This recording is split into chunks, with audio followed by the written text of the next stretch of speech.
నమస్తే, welcome to Warangal TV. ఈరోజు మనం కాజీపేటలో ఒక సీనియర్ నాయకురాలు ఎంవి సమత రాజు గారితో ఉన్నాము. వారు చాలా ఏళ్ళకెళ్ళి కాంగ్రెస్ పార్టీ కోసం పనిచేస్తున్నారు. ఇప్పుడు రీసెంట్ కూడా ఈ ఎంపీ ఎలక్షన్ కోసం వాళ్ళు కష్టపడుతున్నారు. వాళ్ళతోని కొన్ని నిమిషాలు స్పెండ్ చేయడానికి వచ్చాం. నమస్తే మేడం. నమస్తే అండి. చెప్పండి మేడం, మీ ప్రస్తావన అంటే ఇప్పుడు మీది కాజీపేట. అవునండి. మీ ఒక్క ఫ్యామిలీ బ్యాక్గ్రౌండ్ చెప్తారా మా ప్రేక్షకుల కోసం? మా ఫ్యామిలీ బ్యాక్గ్రౌండ్ ఏం లేదండి. మేము ఇద్దరు అమ్మాయిలము, ఒక తమ్ముడు, నాకు చెల్లి వచ్చేసి యూఎస్లో ఉంటుంది, నేను ఇక్కడ సెటిల్. నాకు ఇద్దరు పిల్లలు, మా హస్బెండ్ వచ్చేసి ఎంవి రాజు మేడం. బాబు ఏమో లండన్లో ఉంటాడు, ఎంఎస్ అయిపోయింది, వర్క్ వీసా మీద ఉన్నాడు. పాప వచ్చేసి డాక్టర్, డెంటల్ డాక్టర్, మ్యారీడ్. వాళ్ళ హస్బెండ్ మా అల్లుడు వచ్చేసి సాఫ్ట్వేర్, వాళ్ళు యూఎస్లో ఉంటున్నారు, కాలిఫోర్నియాలో.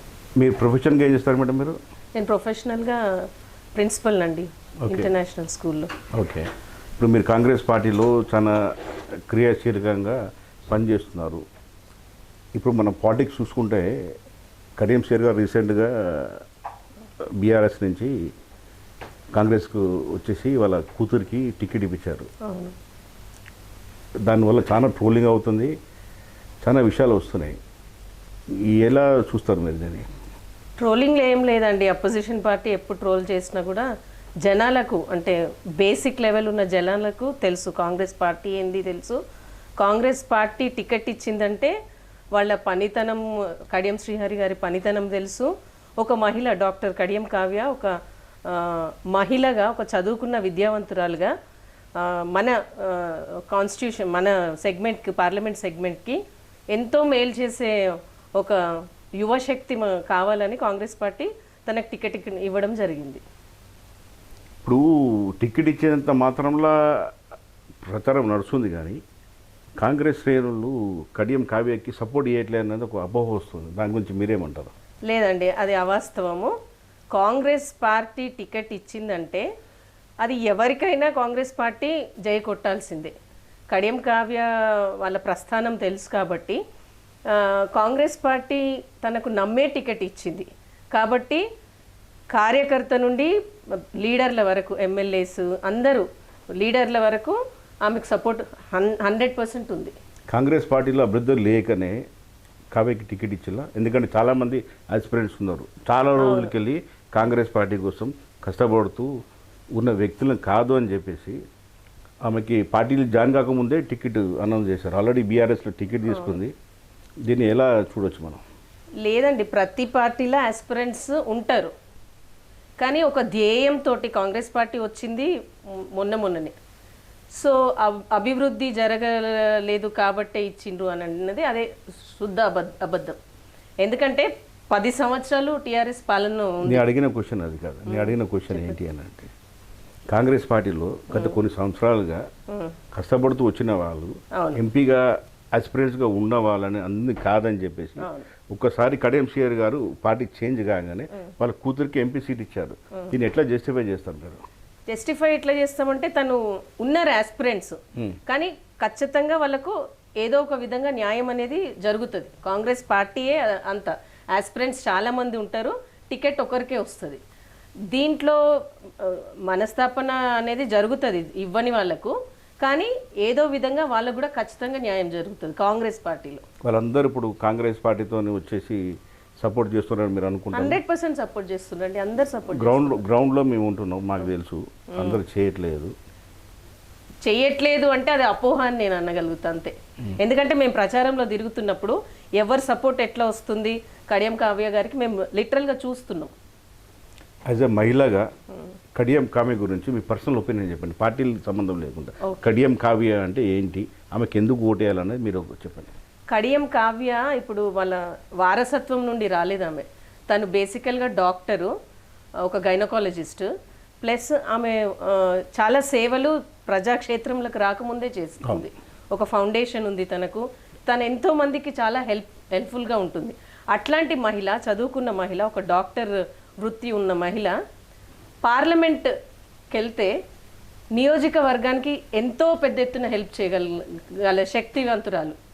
సో అందుకని ఆమెకి ఇవ్వడంలో న్యాయంగానే ఉందని నేను భావిస్తున్నాను. ఇప్పుడు పోటీ వరంగల్ పార్లమెంట్ సెగ్మెంట్లో బీఆర్ఎస్ కాంగ్రెస్ అండ్ బీజేపీ ఎవరి మధ్యలో ఉండబోతుంది? మాకెవరితో పోటీ ఏం లేదండి. కాంగ్రెస్ పార్టీ ఎజెండా తెలుసు, వాళ్ళ మేనిఫెస్టో ప్రజలకు తెలుసు కాబట్టి మాకెవరు పోటీ లేదని మేము అనుకుంటున్నాం. ఎందుకంటే ఆపోజిషన్లో ఉన్నోళ్ళు, టీఆర్ఎస్ ఉన్నోళ్ళకు జనాలందరికీ తెలుసు వాళ్ళ ఏంటి, వాళ్ళ ప్రస్తావన ఏంటి, వాళ్ళ రాజకీయ జీవితం ఎక్కడి నుండి ఎక్కడికి ఎదిగినారు అని అందరికీ తెలుసు.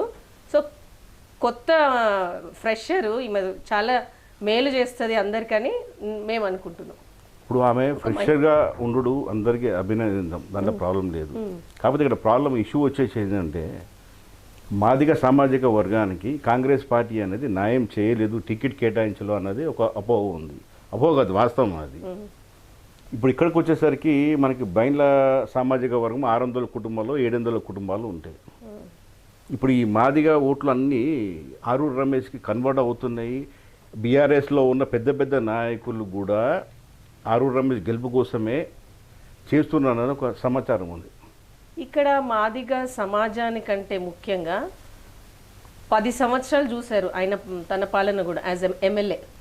ఇక్కడ మాదిగ సమాజానికి చూసే దానికంటే అభివృద్ధి పైన ఫోకస్ ఉన్నారు ప్రజలు.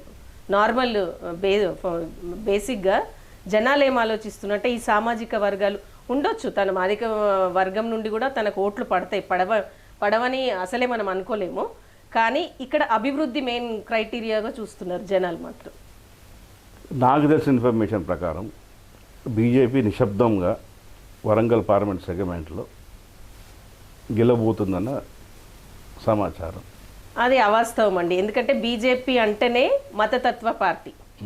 సో మతాల పేరుతో రెచ్చగొట్టి ప్రజలను ఏదో చేద్దాం అనుకుంటున్నారు, కానీ అది అవాస్తవం. ఖచ్చితంగా కాంగ్రెస్ పార్టీయే ఎంపీగా కడియం కావ్య గారే గెలుస్తారు. మీరు స్థానికంగా కాజీపేట స్థానికులు మీ వంతు కృషి చేస్తారు కావ్య గెలవడానికి? 100% చేస్తామండి. మేము డోర్ టు డోర్ క్యాన్వాసింగ్ చేస్తున్నాము. ఇవాళ పాదయాత్ర అయింది మా డివిజన్లో. సో 100% చాలా మంచి రెస్పాన్స్ ఉంది ప్రజల మధ్యలో నుండి. మీరు కూడా దళితురాలు, ఇక్కడ ఒక్క ఫ్యాక్టరీ వస్తుంది మన మొత్తం చెప్పండి. మాదిగ సామాజిక వర్గము ఈ బైన ఇది వస్తుందన్నమాట. అవునండి, అది కూడా ఎస్సీఏ కదా. ఎస్సీ 56 ఉంటాయి, సబ్ కాస్ట్ ఉంటాయి, కానీ ఇట్లా న్యాయం జరగలే కదా అని వస్తుందన్నమాట. అట్లేం లేదండి. ఇవాళ రేపు అందరు చదువుకున్న వాళ్ళే ఉన్నారు. ఎవరితోటి ఎంత మేలు అవుతుంది సమాజానికి అని చాలా తెలివిగల్లోళ్ళు ప్రజలు. మనం ఏదో క్యాస్ట్ ఈక్వేషన్ ముందు పెట్టి అంటే ఫోకస్ క్యాస్ట్ మీద పెట్టి డైవర్ట్ చేసి ప్రజలను మభ్యపెడదామని చూస్తున్నారేమో, కానీ అది కాని పని. అది ఖచ్చితంగా మాదిగ సామాజిక వర్గం కూడా తనకే ఓటేస్తారు. ఒకవేళ కడియం కావ్య గెలిస్తే కాజీపేటకి ఏం చేయబోతుంది? చెప్పింది ఎందుకంటే మీరు స్థానికురాలు కాబట్టి, మన అందరు రైల్వే ఫ్యామిలీ కాబట్టి ఏం చేయబోతుంది? చెప్పింది కదండి, రైల్వే కోచ్ ఫ్యాక్టరీ ఇక్కడికి తీసుకొస్తాను. వాళ్ళ ఫాదర్ కూడా ఒకసారి ఎంపీ ఉండే. వాళ్ళ ఫాదర్ ట్రెండ్ వేరు. ఇప్పుడు ఉన్నది కాంగ్రెస్ పార్టీ, ఇప్పుడు వాళ్ళు ఉన్నది కాంగ్రెస్. సో కాంగ్రెస్ ఎంత వరకు ప్రజలకు ఎంత మేలు చేస్తుందో అనేది జనాలందరికీ తెలుసు. కాజీపేటలో సమస్యలు ఏంటి? కాజీపేటలో కొన్ని సమస్యలు ఉన్నది. రోడ్ వైడనింగ్ ఉన్నది, రైల్వేది అది ఉన్నది, తర్వాత ఇక్కడ బ్రిడ్జ్ కంప్లీట్ కాలేదు, గోడౌన్స్ తోటి ఉన్నది, గోడౌన్స్ అది లక్క పురుగులు. సో ఇట్లాంటి చాలా అండర్ డ్రైనేజ్ ఉన్నది. ఇట్లాంటి ఇప్పుడు స్ట్రీట్స్లలో కూడా వైడనింగ్ ఆఫ్ రోడ్స్, ఇవన్నీ చాలా ఉన్నాయి సమస్యలు. ఆమె వస్తే చాలా మట్టుకు ఇవన్నీ సాల్వ్ అవుతుందని నేను అనుకుంటున్నా. ఎంవీఏ రాజు సమత రాజు గారి నెక్స్ట్ ప్రణాళిక ఏంటి? ఏం లేదండి ప్రణాళిక. మేమైతే అంటే కాంగ్రెస్ అంటే మాకు అది మా పుట్టుకతోటి వచ్చిన మా బ్లడ్లో ఉన్నది. మీలాంటి చెప్పేటోళ్ళు చాలా మంది చూసినాం, అంటే మీరు చేంజ్ అవుతారు. రీసెంట్గా చూసిన మేయర్ కూడా గుండు సుధాకర్ చాలా మంది ఉన్నారు. అంటే మిమ్మల్ని నేను శంకిస్తలేను, కానీ మీ ఒక ఇది చెప్పండి. మాకు ఇప్పుడు మీరు అన్నట్టు కరెక్టే కావచ్చు, కానీ మాకు ఇన్స్పిరేషన్ ఎమ్మెల్యే రాజేందర్ రెడ్డి. ఒక కార్యకర్తగా 3 టర్మ్స్ ఆయన ఉన్నాడు. ఆయన ఎక్స్పీరియన్స్ ఎంత ఒక కామన్ కార్యకర్తగా ఆయన లైఫ్ను లీడ్ చేసిండో అది మేము దగ్గర నుండి చూసినాం. ఇప్పుడు ఈరోజు ఎమ్మెల్యేగా ఉన్నాడు. సో ఆయనే మాకు ఇన్స్పిరేషన్. దాన్ని బట్టి కార్యకర్తగా ఉన్నా పర్వాలేదు, ఒక పొజిషన్ ఇచ్చి ఉన్నా పర్వాలేదు, పొజిషన్స్ గురించి అయితే మేము ఆశపడతలేదు, పార్టీ గురించి అయితే ఖచ్చితంగా పనిచేస్తాం. నాని రాజేందర్ గురించి మీ పర్సనల్ వర్డ్స్లో చెప్పండి. నాయని రాజేందర్ రెడ్డి అన్న ఏదో ఏంటి పారాషూట్ తోటి వచ్చిన ఎమ్మెల్యే కాదు. ఆయన 15 సంవత్సరాలు ఏకధాటిగా కష్టపడి ప్రజల మధ్యలో ఉండి ఈరోజు ఆయన ఎమ్మెల్యే అయిండు. సో ఆయన కష్టానికి ఫలితం ఇవాళ ఆయన దక్కింది.